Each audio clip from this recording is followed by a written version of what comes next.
Pemirsa, Polda Metro Jaya kembali menetapkan 6 tersangka baru dalam unjuk rasa yang berujung kericuhan. Ya, para tersangka tersebut merupakan admin dari media sosial yang melakukan ajakan aksi perusakan dan live di media sosial. Tersangka sudah ditetapkan. Yang pertama kami sampaikan adalah saudara DMR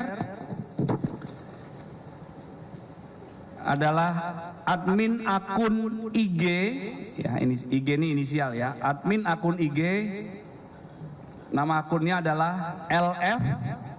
Tersangka yang kedua adalah tersangka saudara MS yang merupakan akun medsos IG, nama akunnya @bpp.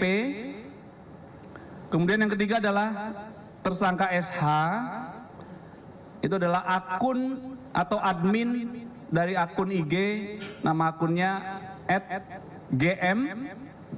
Kemudian tersangka yang keempat, KA, adalah seorang admin akun IG, namanya AMP, perannya juga melakukan collab. Kemudian tersangka yang kelima adalah RAP. RAP adalah admin akun IG @RAP.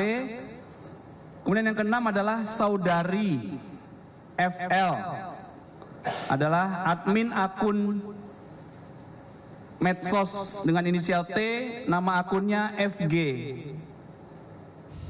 Sebelumnya, pemirsa, Polda Metro Jaya telah menetapkan 38 orang sebagai tersangka terkait kericuhan yang terjadi di Jakarta pada pekan lalu. Ya, para tersangka itu telah ditahan.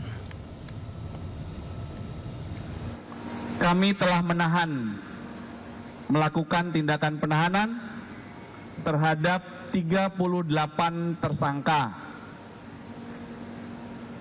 Ya, 38 tersangka telah ditahan. Terhadap 38 tersangka ini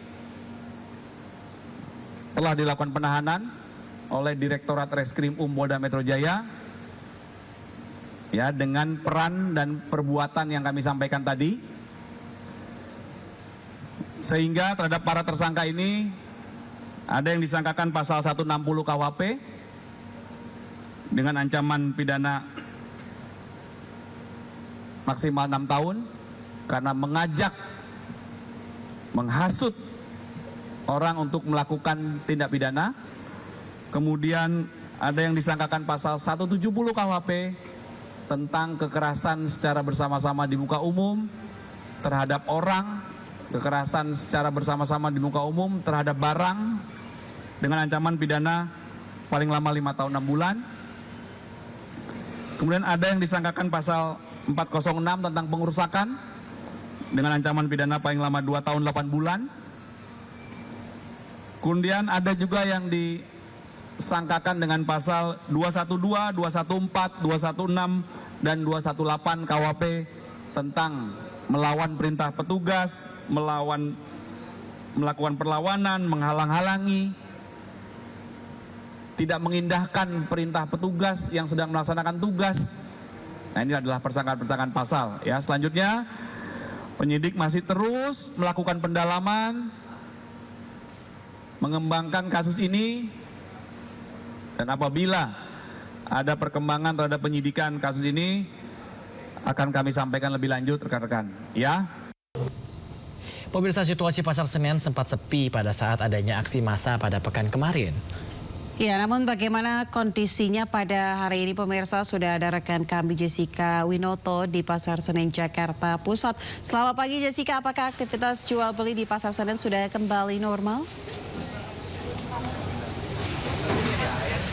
Ya, selamat pagi Ayah, Bayu, dan juga pemirsa. Untuk kondisi terkini di Pasar Senen, Jakarta Pusat tampaknya memang sudah mulai kembali normal. Tetapi memang kami sempat bertanya dengan penjual yang ada di sini, memang untuk kondisi pada hari ini masih tergolong sangat sepi dibandingkan hari-hari sebelumnya, khususnya untuk sebelum adanya aksi demonstrasi yang terjadi di beberapa hari yang lalu.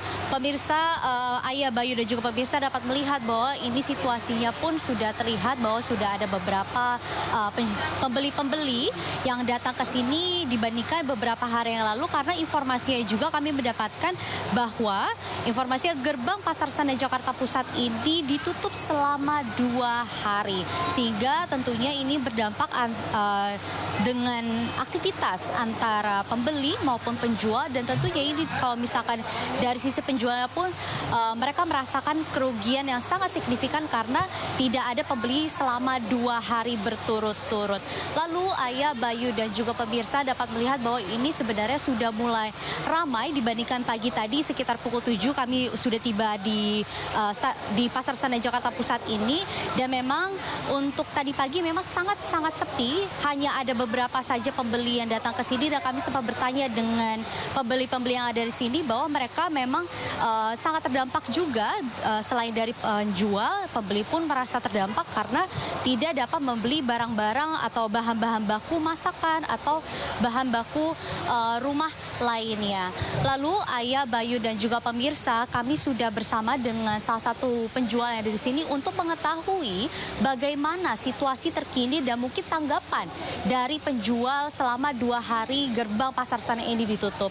Halo Bapak selamat pagi. Bapak namanya siapa? Pak Bani, Mbak ya. Oke, Pak Brandi, kita mau bertanya dong. Ini kan informasinya bahwa kemarin pada saat demonstrasi ini dilakukan selama berhari-hari, katanya gerbang Pasar Senen ini ditutup selama 2 hari. Ini gimana Pak dari sisi penjualnya Pak?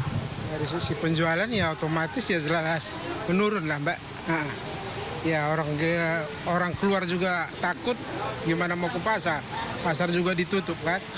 Tapi ya akses masuk sih ada buat belanja kebutuhan sehari-hari, tapi ya itu tadi pengunjung mah nggak ada barangnya keluar gitu. Oke, berarti kalau misalnya dibandingkan dengan sebelum ditutupnya gerbang Pasar Senen ini, omset atau keuntungan itu bisa-bisa menurunnya berapa banyak sih Pak?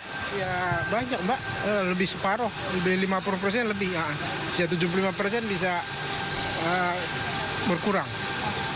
Nah Pak, ini untuk pertanyaan selanjutnya Pak, kita juga bertanya apakah ada dampak dari harga-harga bahan-bahan seperti cabai, bawang, dan sebagainya, ini ada penurunan atau kenaikan nggak Pak? Enggak. Nggak ada. Kalau harga-harga sih normal, stabil semua Mbak. Stabil semua ya, Iya. berarti nggak ada pengaruh. Nggak ada pengaruhnya. Oke, tapi pendapatan dari pembeli ini nggak ada? Justru nggak ada. Justru nggak ada ya? Oke, mungkin boleh disampaikan nggak sih Pak untuk harapan ke depannya dari pasca demonstrasi ini ke depannya gimana nih Pak? Ya kalau bisa mah lebih distabilkan aja lah kondisi pasar gitu, biar orang juga nggak takut keluar begitu. Nah. Baik, terima kasih banyak Pak Brandi atas informasi dan waktunya. Selamat beraktivitas kembali. Ya baik Ayah, Bayu dan juga pemirsa, bahwa memang informasi yang tadi kita sudah dengar bersama-sama bahwa selama 2 hari berturut-turut gerbang Pasar Senen ini ditutup. Tentunya ini berdampak dari pendapatan dari para penjual, yang mana ini pendapatan yang mereka dapatkan ini berguna untuk membayar karyawan-karyawan mereka sendiri, dan juga untuk dari sisi pembeli pun mereka tidak dapat membeli bahan-bahan baku karena memang aktivitas untuk membeli atau keluar dari rumah ini terganggu karena adanya aksi demonstrasi yang dilakukan atau terjadi di beberapa hari yang lalu. Tentunya ini juga menjadi harapan bagi penjual maupun pembeli untuk kedepannya situasi semakin baik, dan juga pemerintah pun dapat menstabilkan aspirasi atau keadaan-keadaan di masyarakat saat ini. Sementara itu, Bayu, Ayah. Ya baik, terima kasih banyak Jessica Winoto melaporkan langsung dari Pasar Senen. Selamat bertugas kembali Jessica dan juga tim liputan. Ya pemirsa, diplomat KBRI 5 Peru Zetro Leonardo Purba tewas ditembak saat sedang bersepeda bersama istri. Informasinya sesaat lagi pemirsa, tetaplah bersama kami.